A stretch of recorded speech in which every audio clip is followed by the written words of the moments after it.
the world. I think that the one that really stuck with me was the Venice canals and the dolphins in the Venice canals. And I'm just wondering, do any of you know of any organizations that are, for lack of a better term, taking advantage of the sort of, I mean, my brother-in-law just posted the other day, filled my tank up for the first time in 3 months.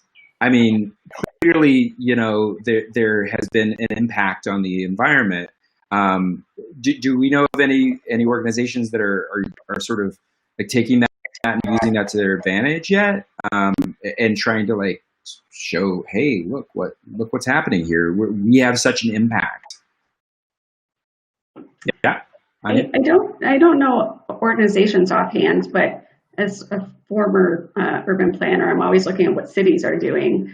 And there are tons of communities, from Europe to, I think they're doing something in Bogota, and like all over the U.S. as well. I think there's a lot of communities who are doing things to sort of look at what they can do differently, like converting roadways into bike and pedestrian areas. And some of them are planning on doing it permanently. And I think a lot of folks are stopping to look at what they can do. So I am not as familiar with different groups that might be doing that, but it seems like a lot of cities and communities are taking a very close look at that. Missy, do you have any perspective on that that we can talk about locally that would be beneficial for us, that maybe not as a direct result of COVID, but is being influenced as you guys think about the next steps? Yeah, and starting at a higher scale, I'd say, one of the ones that really struck me was living in certain areas of India and being able to see the Himalayas for the first time, and really what that meant for air quality and a sense of place. I think it's pretty profound, some of the things that are that are happening now. Like renaturing in certain areas, JD and I happen to live close to each other. My husband likes to go on runs. He ran by 4 deer one morning that were just like chilling out on Miller Road. They were like, "What's up? This is ours now." There's just a lot of change. It's pretty cool. From our perspective, one of the things that I'm going to kind of come from the carbon neutrality angle. When we were doing the work, I always had a really hard time imagining one of our strategies, which was a 50% reduction in vehicle miles traveled, because we are very tied to our automobiles. And COVID showed me it, right? It showed me what it looks like, because we've actually hit it. We've hit a 50% reduction multiple weeks over. And what you see instead, certainly, are people working from home, which no one would have said was even possible at the scale that it's happening right now. It is disproportionate. So let's own that. But also, if you're out on a street, it is taken over by walkers and bicyclists in a way that feels beautiful. And I don't even look for cars sometimes on the weekends when we're out. And I think that is really important, because it's showing what's possible in terms of how we move in our community. It's also bringing us together, even in a socially distant. I don't actually like social distance. I think physical distance is really what we're talking about. We need to actually socially connect quite a lot right now. So we can still physically distance, but still be together, which is what's really important. And it takes a long time for behavior change. So in this really beautiful weather that we're in right now, we have this chance to start changing our behaviors, like Anya was talking about, by demonstrating like, oh, it's actually not far to hop on my bike and go down to the farmer's market. Or it's actually really easy and quite fast for me to get to work on my bike, because it's just what we do now, and it's safe to do that. So we have a Healthy Streets initiative. If you haven't checked it out, please do. You can tell us where you think we should be closing more roads to allow more physical distancing to take place. Main Street and a few other corridors downtown have been closed to allow businesses to spill out over the weekend onto the streets, so they can obviously reopen more safely. And then we're hoping to close some local streets to everything except for through traffic, so they can be bicycle and pedestrian only. I do have a question, though, to the group. Since your subject matter experts, I see that there's a lot of improvements happening in the environment, but I also at the same time see, because of the pandemic, this shift of, takeout boxes that are, it breaks my heart to see bags and bags, and it has like one item in a styrofoam container, or all the gloves that we're using, and all the masks, and all the plastic separators, and all the plastic shields that you're seeing, and what that will mean hopefully in a year when COVID is done, what happens to all this waste. And so I think there's like another discussion, and I feel like with COVID, I think we made some progress, in the past, but now that people are in these emergency modes, are they thinking about the environmental impact that's going to be made because they're now wearing all these gloves and have these big plastic shields, and where is that going to end up in a year or two? So that's another part of me that starts to think about that. Yeah, I'm also very worried about this. I've been reading about how the plastics industry is really using this as an opportunity to push what was their agenda far before COVID, right? Which is like single-use plastics for everything. And the latest information is that COVID sticks around on plastic longer than most things, so it's not something that we really want to be relying on. And in most cases, it's not really any healthier or safer to use single-use disposable than something that's well washed. So, but and we're seeing that as a huge challenge, or preparing for it to be a huge challenge as people return to campus. We don't want people to be reactive and sort of switch to single-use everything when there's definitely other solutions, right? This is an opportunity to think through what's really needed and how we can do things differently, for sure. Yeah, and unfortunately, the perception is, I've got this mask or these gloves, and now they're contaminated, so I just want to get rid of them as soon as I can, as opposed to like finding the nearest trash can so that they get disposed of properly. And even though the landfill is not the best option, it may be the best option for that material. Whereas, when COVID initially hit and PPE became more of an understood thing, there was a lot of like grocery stores like the Myers and Kroger's where there would just be masks and gloves littered all over parking lots. So trying to at least at bare minimum get that stuff into a landfill can even be a challenge. Yeah. So like, to that point, we're seeing stores saying we're not taking reusable bags to bring your groceries. Don't bring your reusable cups to fill your coffee. So it feels like we made progress, and then this happened, and now do we have even more work to do to change that behavior? You know what we do, and this is something that it took me one shopping trip to come up with, which was put my groceries back in my cart and then put them in the bag in the car. Right? Mm-hmm. Like, because why am I going to take that bag? And I have the cart anyway. And I wonder if there's ways that we can still work with it in the system, because you're putting them in something. Like, is there a workaround? Like, can we work with the grocery stores? And then, Theo, I'm going to throw a question I have out there for you, which is PFAS in takeout containers. What was it? PFAS? PFAS? Yeah, so I can somewhat address that from what I've heard. There's the BPI is addressing that, so it was something that was on their radar. And to my knowledge, it was something that they weren't going to be certifying things as BPI if it had PFAS in it within a certain period of time. I don't know the details of all that, so I'm not like the ultimate source, but I know that BPI, who certifies the compostable materials, was aware of it and that they were addressing it within a certain time period. I also know that there was some concerns about they found PFAS in compost, and they were concerned about the amount there. I think those were a little bit. It was present and it was found, but to the extent that it was a big deal was a little bit. It wasn't as alarming as what it first came out as. The limits of what they found within it was. Sorry, I'm not speaking intelligently about this, but I listened to a presentation on it at the Michigan Recycling Conference, and it was less of a concern than it was initially made to be. I was going to make sort of a shift here because we're wrapping things up, and for people following along with us, we're getting ready to do a little bit of a Q&A. So if you have any questions for our panelists, think of them and drop them into the chat on the side, and we'll try to get to them. But I was going to do sort of like a pat. What's a final thought for one thing people can do at home to contribute? And I'm throwing up, that question's gone. And I am actually really excited about the conversation that we just started. not about PFAS specifically, but that one of you asked another person the question. Who wants to ask somebody a question? You know, like the city wants to know what the universities, or the university wants to know what the county. I know you all know each other, but you probably haven't seen each other in person in months, and maybe haven't seen each other even in this type of scenario for a bit.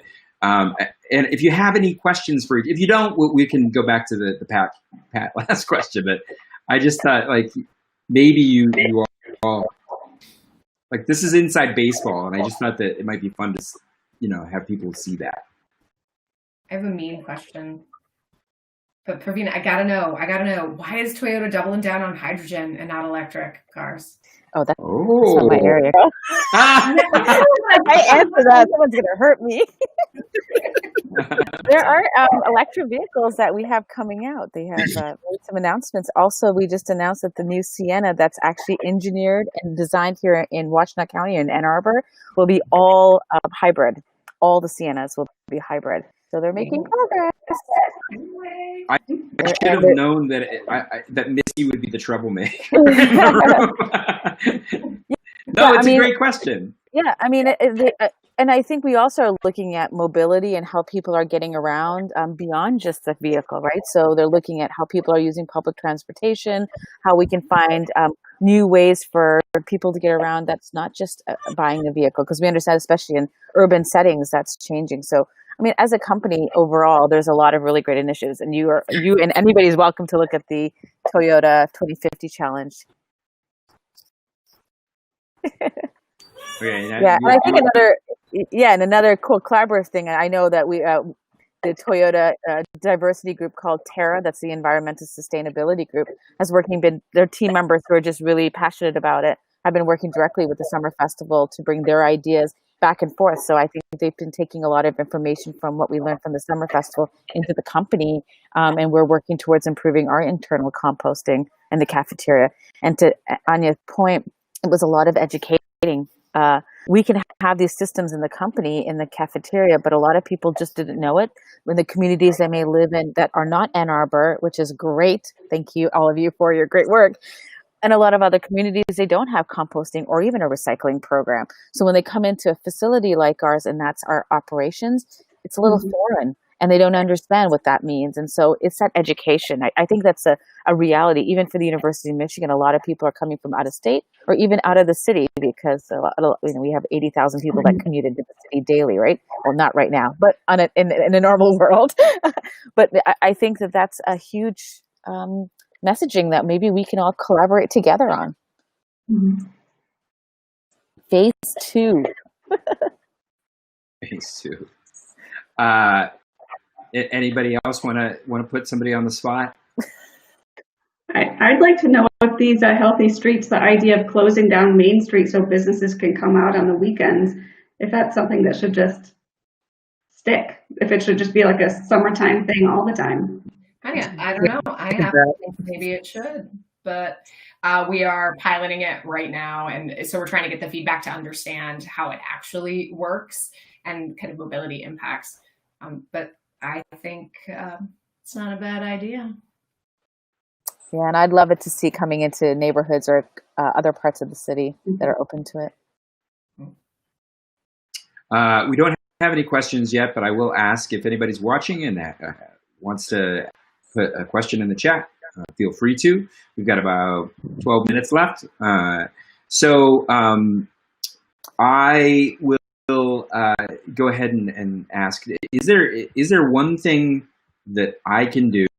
I'm the average person. I'm the most average person of all of you. You all are environmental superstars, and I'm. Well, Toyota. I mean, I guess Pravina, you are an enthusiast like I am, right? I guess we should. What advice do you have for Pravina and me to do at home? What's the best thing right now we can do at home to contribute?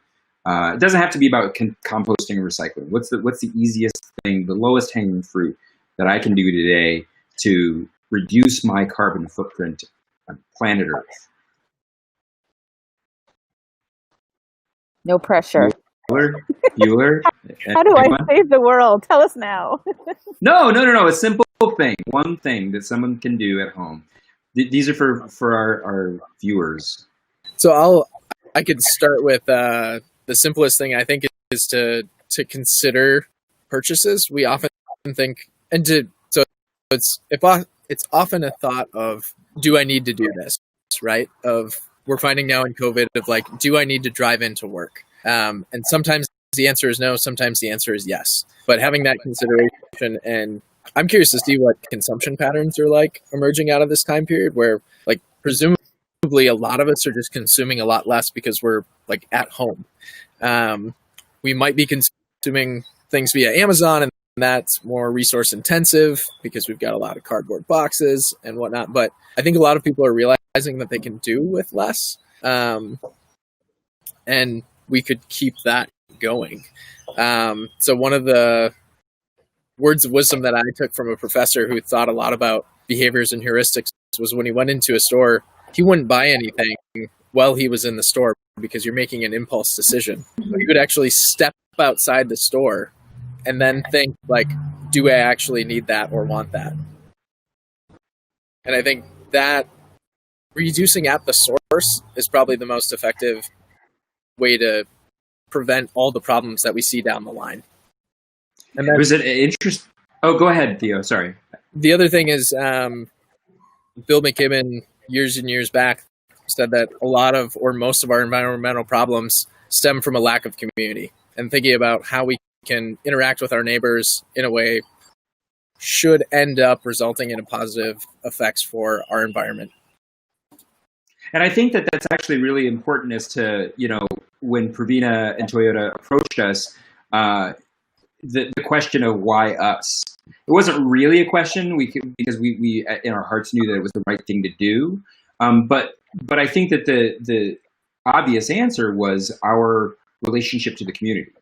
That we're this 21-day event that people come to. It's free. It's unticketed. There's lots of opportunity to educate, and there's lots of opportunity to model, right? And I think that we got so much great response last year when we really rolled it out.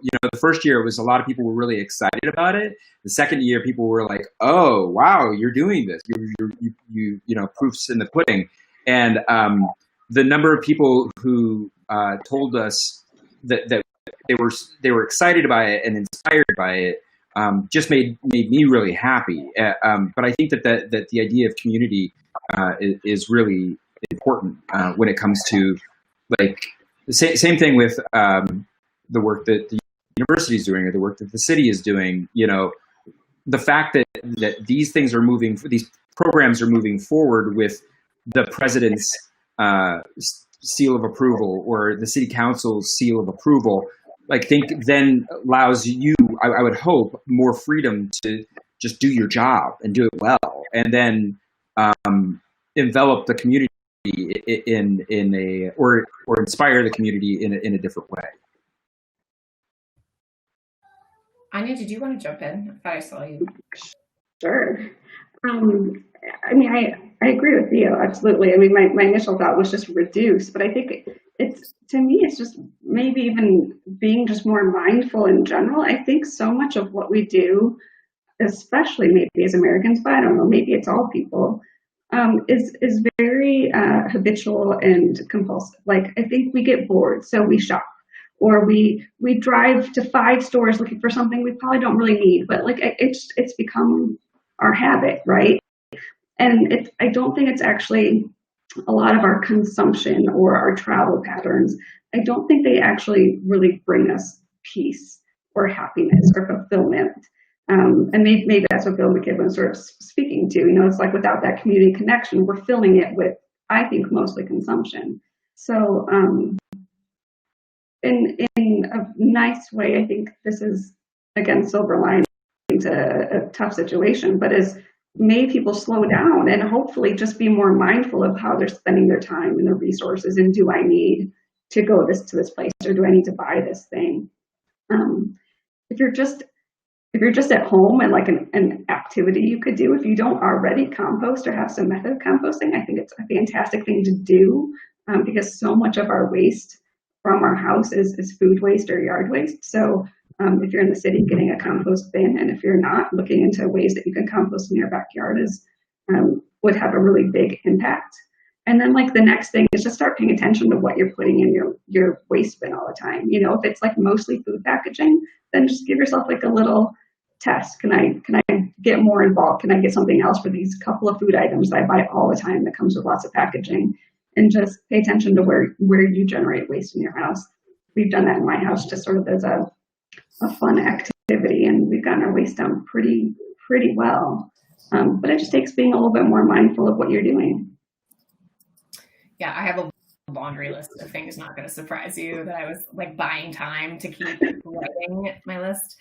I think it's meet people where they are, and I'm going to steal a little cheeky from Frozen 2, do the next right thing in terms of your activities. So if you're really interested, parent with a child under the age of 7, she's singing, you know what I'm talking about. I'm surprised you can't hear her.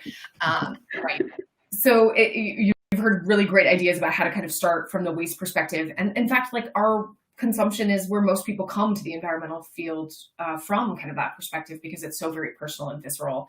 Other things to think about are we're spending more time inside, and for many of us in our homes or our rentals, and we pay a lot of money to heat and cool outdoors. So very basic things you can do are around energy efficiency in your place. You know, air sealing will save you money fast. The rate of return is really quick. Better insulation, better lighting, you know, just replacing your lighting, using more daylighting where you can. All of that is going to add up fast. If you happen to own a home and you have good solar potential, we're running a solar bulk buy program right now called Solarize. We're getting people 15% off the cost of solar plus the 26% federal tax incentive. So let us know if you're interested. It's pretty exciting stuff. And then I'm just going to keep going down this list. A few other things. The social cohesion is critical. Like go on a walk, meet a neighbor. There's value when you meet people, and it really does tie you to your sense of place. And then the last things are monetary. If you happen to have resources and are investing in a bank, or you're investing in your retirement, your money in a capitalist-based system is often another way we vote. So who's getting your money? Where are your investments going? How are you making profit? Are you banking with a local bank, or are you banking with a big bank that is investing in fossil fuel industry and pipelines? Are you investing in something that aligns with the values that you hold? And I'll be honest, I have a real-time experiment. My partner and I invest, we share similar values, but he invests differently than I invest, and I'm doing better than he is doing with a green investment portfolio. So at the end of the day, for me, it's kind of living the values that I hold and just being honest and kind of true about them, and not being afraid to get smacked around a little bit when someone's like, you're not living your values, and kind of being open to that continual education. Yeah, I think that there's a big myth out there, because it's a holdover from the 90s, that it's expensive. You're going to be spending a lot more money to be sustainable in the environment. And thanks for sharing some of those ideas, Missy, and perspective on that. I think, and the solarizing. I believe that if you look back through our archives earlier in the month, the city did a festival footprint a learning center event that was all around solarizing. So if you're interested in knowing more about that and want to try and figure out efficient and cost-effective ways to do that, check that out. I was going to say that all these great points, I would love to see how the summer festival could maybe have a platform for people to even virtually give and get advice on these things, because you do have a large audience that maybe a smaller organization may not, or maybe that partnership of the university working with you or the city or the county to share best practices, and how even when you reopen the summer festival next year, what it may look like, and then what to do staying at home and being safe, but yet thinking about all these great points that you have. So maybe there's a way that we can share best practices and benchmark and ideas and links and all kinds of good stuff and resources. Definitely. And I think that one of the things that we're really eager to do is to try and find a way to take a pulse of our audience, poll them as to what are we doing now. And if you were, if you came to the top of the park and you saw this, has this changed your perspective in any way? These are data points that we don't have and that we really want to try and achieve. And we weren't planning on doing that this season because we didn't have enough of a road to do that, and then everything went away, and now we have time to consider it. So, I mean, I think that's, if there's one thing that, and I think this was said a little bit earlier, that COVID or this time has afforded us, is it's time to reimagine and rethink what the next bit of time is going to look like, and whether that's for us programming and creatively trying to share things like this that we're doing today, or whether it's doing better with sustainability in the environment because we know a lot, just can see the effects very quickly when we all stop driving around so much. I think that these are all important things. I'll say we didn't get any questions, but that's okay because we're all talkers. And we were able to fill up the time. I say that with love because you all are amazing people, and I feel fortunate to not just have had an opportunity to, like I said earlier with Pravina and Toyota, for you to come in and support the initiative, but also really think about it. I mean, Theo sat on our brain trust. Missy has had lots of long conversations with me about things, and Anya, you've been very generous to have us into your office and just strategize and ways to do better. So thank you all for not just being partners and supporters, but real in the weeds, down and dirty in the trenches in the composting heap. Thanks so much. We're going to wrap it up now, and I hope to see all of you in person sooner than later. All right. Well, thank you. Stay safe. Thank you for all you do. Yeah, Right. thanks everybody. Good to see Bye. you all.